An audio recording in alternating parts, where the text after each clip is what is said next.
I discovered my spoiled sister kissing my boyfriend 1 week before her wedding. I told her fiancé, thought he ignored me, but he shocked everyone at the wedding. As a 28-year-old woman, I suddenly found myself in an impossible situation involving my 26-year-old sister and my 29-year-old boyfriend.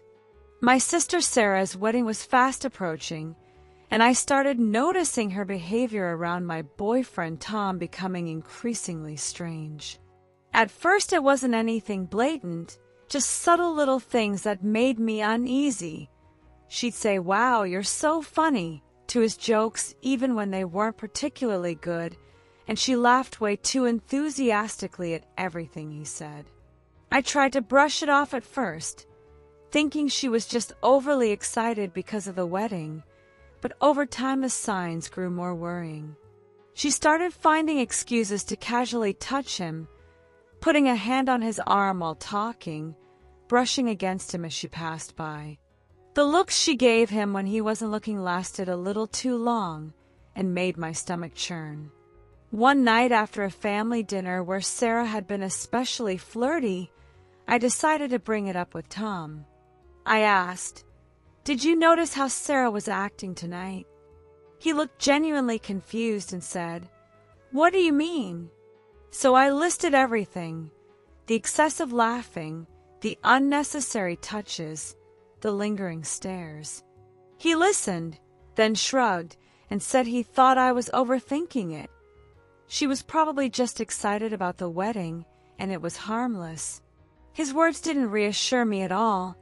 If anything, the feeling that something was wrong only grew stronger. I decided to keep a closer eye on things, hoping I was just being paranoid, but the following weeks were tense. Every time we were around Sarah, I found myself watching her like a hawk, noticing how she always tried to position herself next to Tom, how she constantly asked him for help with wedding-related tasks, even when I was right there. One day at my parents' house for a family barbecue, I went inside to use the bathroom, and when I came back I saw them in a corner of the garden whispering, standing unusually close, Sarah laughing at something he said in a way that twisted my gut. The second they saw me, they jumped apart, and she walked away like nothing had happened.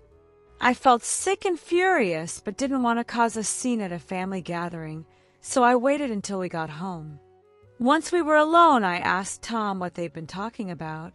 He acted surprised and said just some wedding music choices, but I couldn't understand why that required them to be practically glued together.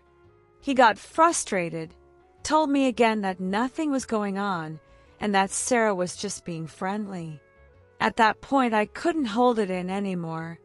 I told him she was basically throwing herself at him and he wasn't doing anything to stop it. He looked hurt and asked what exactly I expected him to do.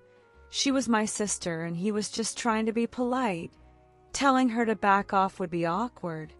I said he could at least set boundaries, make it clear he wasn't interested in anything beyond friendship, but he insisted he wasn't interested in her at all, and that I was seeing problems that didn't exist. We went around in circles until we both went to bed angry and the issue unresolved. The next day I knew I had to confront Sarah directly. I called her and asked if we could meet for coffee. She agreed cheerfully, completely oblivious to how serious I was. At the cafe, I was so nervous my hands were shaking while I stirred my drink, while she chatted happily about wedding plans. Finally, I interrupted her and said we needed to talk about something important. Her face changed from surprise to anger as I explained how uncomfortable her behavior with Tom made me, the flirting, the touches, the stares, and that it had to stop. She denied everything, called me ridiculous, said Tom was practically family and she was just being friendly, then accused me of being insecure and paranoid. The conversation ended with her storming out, leaving me questioning whether I'd overreacted.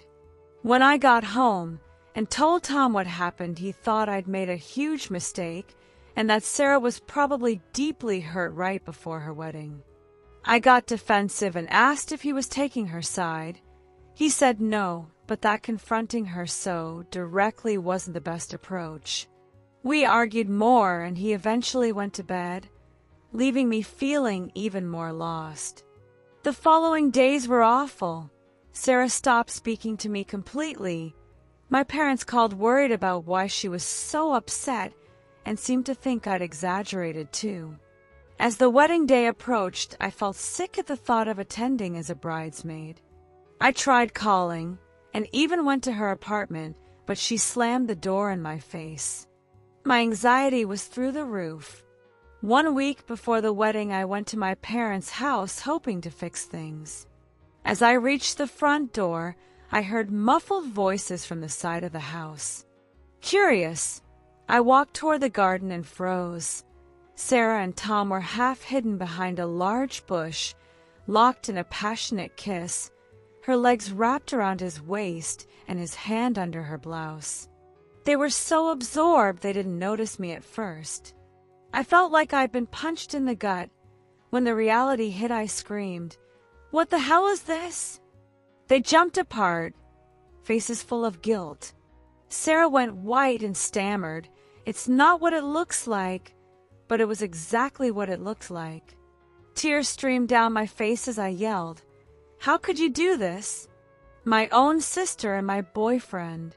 Sarah started crying too, saying it wasn't planned, but I couldn't listen anymore. I ran out while they called after me. My phone blew up with calls and texts from both of them and my parents, but I couldn't answer. Eventually, I realized Sarah's fiancé, Mark, deserved to know the truth. I called him.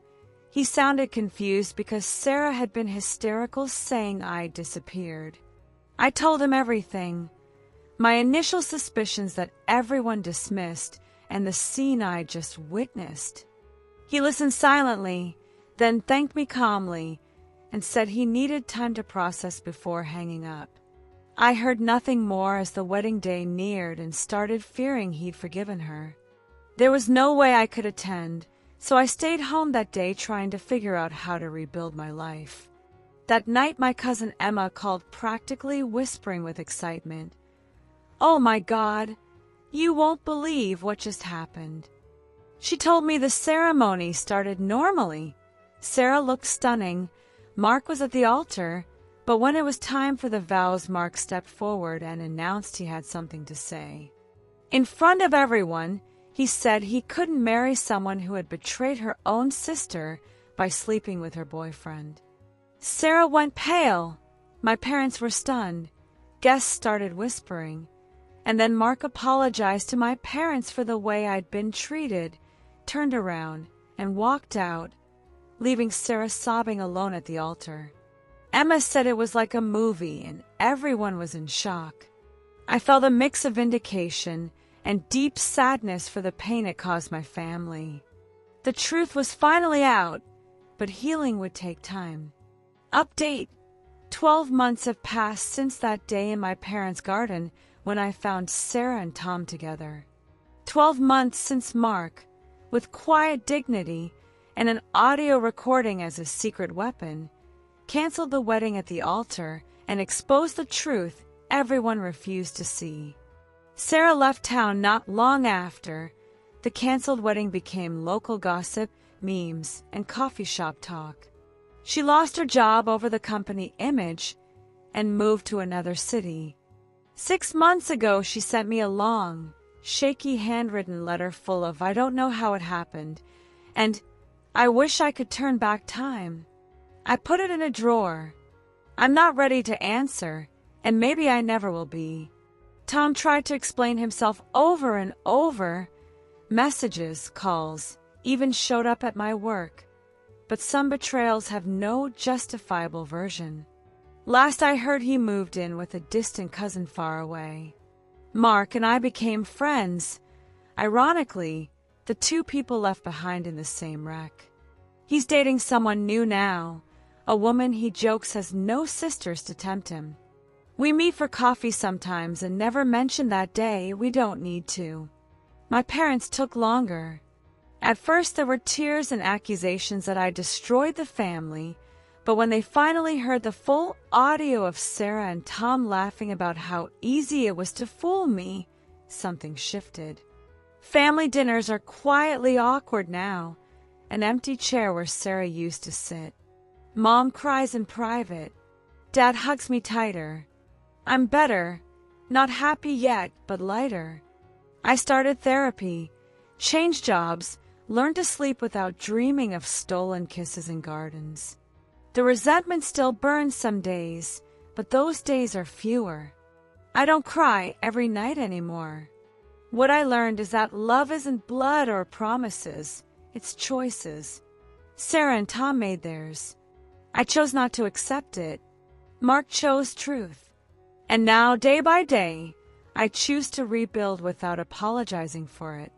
Will I ever speak to Sarah again? I don't know. Forgiveness is a bridge I'm not ready to cross. But for the first time in a long time, my future isn't defined by her betrayal. To everyone who read the story and wrote to me, thank you. Your words reminded me I wasn't alone. And to anyone going through something similar, no one has the right to make you doubt your own reality. The truth, no matter how painful, is always worth more than the most comfortable lie.